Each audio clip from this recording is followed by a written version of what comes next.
हे माई। का भैया? अरे आज मौसा आवत हन भैवक देखे। अच्छा।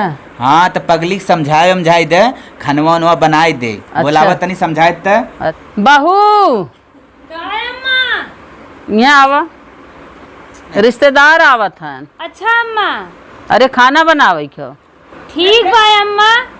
हे अम्मा, दाल बनाए है। दाल बनाए हो ना? ठीक है, तो चावलो बनाए दा। कई जने आवत हन अम्मा? 3 जने आवत हन।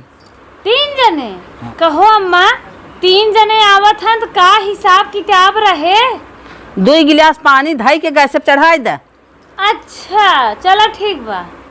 1 घंटा हो गया भाई, पता न का करत हईन। तई बोलाई देखी का करत हईन। बहू यहाँ आवा। का अम्मा? 1 घंटा हो तोहर चावल नाई भे। अरे अम्मा, अब वही पकत बा। तू बनावत बनावत थक गई होबू। तू बैठा, हम जाते देखब।